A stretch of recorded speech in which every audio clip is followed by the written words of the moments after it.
we're kind of looking for, the people on this team that is got the conviction and commitment to sort of the principles and values that we've established and the standard that we've established around here in terms of the toughness we want to play to, the effort we want to give, the discipline to execute that we need to have. And I think we got a little more knowledge and experience and leadership on offense, and I think we're making progress defensively.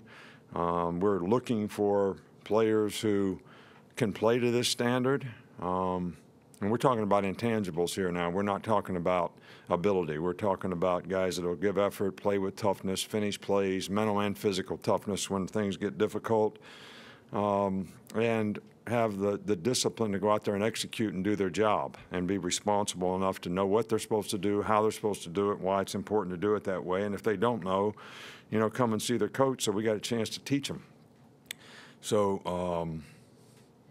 we got to get some people that have some conviction to what we're trying to accomplish around here. We started today a little bit on next year's opponents, which is something that we'll continue to do, throughout the remainder of the spring, especially in things that we have not seen, which obviously for the inexperienced players make it a little bit more difficult because you got two things happening. You got install for what we're learning for the first time around, and then we're making adjustments to things that we haven't seen before. In the scrimmage this week, always in the first scrimmage to me, it's always interesting to let the players play, see who can go out there and execute and who will compete and run and hit and play on both sides of the ball, play with toughness. And when the coaches leave the field and don't tell them what to do, who can be responsible enough to go out there and know what to do and make the calls and do the things that we need to do to get the execution that we need. So that'll be the goal. All right, we don't have a plan yet for what quarterback's taking what snaps. Tua was able to practice some today, was able to throw the ball a little bit, so he's getting back into it. We had him on a pitch count. We didn't really do a lot with him, but he was able to do a lot of things in practice today, so that's encouraging. I don't know if he'll be ready to go on Saturday or not. Quentin Davis was out of practice today with a twisted ankle that he got goofing around off the field. Trayvon Diggs hurt his ankle Thursday in practice, and he was out for today. Don't have a timetable for when these guys will get back. Jerry Jeudy hurt his knee, not on the field, off the field, and needed to get a scope. So he got scoped, and we don't have a timetable for when he'll return, but it's not a serious injury. So those three guys were guys that were out of practice. So we have, quite a few players out of practice, which is an opportunity for some younger guys to get more reps and have more experience, get more experience. But it's also challenging for us as coaches to be able to bring these guys along so they can play with confidence. Considering that the last two defensive coordinators had a secondary background, what excited you about Tosh, and what gave you the confidence that he was ready to call the plays on defense? Well, Tosh is a hard worker. He works really, really hard at learning our defense, learning our scheme. There's two things that you have to be able to do. You have to learn the scheme and know the scheme, but you also have to know how to apply it, all right, which is what makes you a good signal caller when a game comes. Tosh has never coached the secondary. That doesn't mean he doesn't understand it or doesn't know it. And we are all trying to do as much as we can to help him. And I think he does understand the concepts of what he needs to know to be able to implement the defense. And, I think Pete has been a coordinator before, which certainly helps. We're pleased with the people that we have. It'll be a little bit of a work in progress as we learn how to work together and know exactly how everything fits together. Results of the Saban family Easter egg hunt. Yeah, Ami and I blew them away. When I hide the eggs and look for them, it gives us a bit of an advantage. Well, and Miss Terry has 3 different size eggs, and each one of them have certain value. So it's not only finding the eggs, it's finding the right ones so that you accumulate the points necessary to win. And you talk about intangibles and leadership, and where has Damian Harris, who obviously could have chosen not to come back for his senior season. Where is he on that? Well, he's been great. I mean, I think the players on offense have been there's a lot of competition on offense, which I think lends itself to, players going out there and competing. I think the experience and knowledge that some of these players have in terms of knowing what it takes to be able to be a successful, consistent performer. They do a good job of setting a good example, and certainly Damian has done that.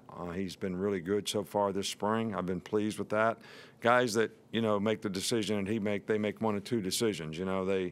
They can't get over it. They can't get convicted and committed to trying to get better and doing the things to improve their status. They get a little complacent. He hasn't done that at all. He's worked hard. He worked hard in the off-season program, and he's had a really good spring. I think the competition in the offensive line and at receiver has, and at running back has brought out the best in a lot of guys. So that side of the ball feel much better about right now in terms of the intangibles that we play with. And I think we got a work in progress on the other side to find some leadership and some people who have an alpha dog personality and are great competitors who hate to lose and are willing to go out there and do things at the level, which is not easy to do, that they need to be able to do them so that we can have success on defense, especially with the inexperience that we have. With Judy being injured and Cam and Calvin and Rob, all your receivers leaving, how beneficial are these reps in spring for a guy like Tyrell Shavers, and what have you seen from him? Yeah, he's a talented guy, and he's getting a lot of reps, now especially. And I think it's just a work in progress for him to learn the position because he hadn't played it before. But he's got some talent, and he's one of those guys that we need to develop and create a role for him because he certainly has the ability to contribute, and we certainly are going to work really hard to try to help him do that. Where have you seen progress with Nagi Harris now in his second spring here? I think Nagi's got a little more confidence and knowledge of how to do things, what to do, pass protection, doing things on a consistent basis. He works really hard. He plays with great toughness, and I think he's got great intangibles as a player. I think that, just the repetitions and the confidence that he has in knowing what he's supposed to do and how he's supposed to do it is probably the biggest thing that I see that's helped his consistency and performance. Just wonder, Craig Kolakowski, what was he like as a player for you, and was there something that you specifically wanted to bring to the defensive line when you hired him? Look, defensive line is one of the areas that can set the tone on defense for how you control the front. Those guys are big guys. When they're physical and aggressive, I think it sets the tone for everybody on defense. I think that we need to make progress in that area. When Craig Kolakowski played, he played offense, and he was a very tough physical guy, and we ran the ball a lot back in those days, and when we needed to, we'd run it right behind him. So, and he was a good leader, and he has a great reputation as a coach, and he's done a good job with our players so far. Two more. We'll start with Mark. How have you seen Josh Castro sort of grow throughout his career, and what kind of role can he have on the offensive line this year? Well, we're mixing and matching a lot of different guys on the offensive line, but Josh is certainly in the mix, at one of the guard positions. And, he's very smart. He's a great leader. He does everything the right way. He's got good explosion and good power. One thing that he works hard to overcome is his size, and I think he's proving to us every day that that's not an issue for him to be able to play. But I will say that there's probably 7 or 8 offensive linemen that are all in competition for positions, and he's one of those guys. What have you seen from the nose guard position? And it seems like there could be like a lack of experience and depth from there. So does that concern you at all? I've been talking about my concerns on the defense, not just at nose guard, but in a lot of places. But I do think that we have played Quentin there some, and we think he can be a good player there. We have 2 young players that are freshmen that I think both can develop into being pretty good players there. And, you know, we signed a junior college nose guard the other day that will help us probably in the fall, too. And lastly, I just kind of wanted to get your reaction the other day. Report that LeBron James sent a letter referring to the Shop Talk series. Did you have a reaction to it? What's your thought on that? No, I don't have a reaction to it. I think LeBron James is a great player. There's been at least 20 barbershop type things I've seen on TV. I didn't know anybody owned that. I didn't even know he had one.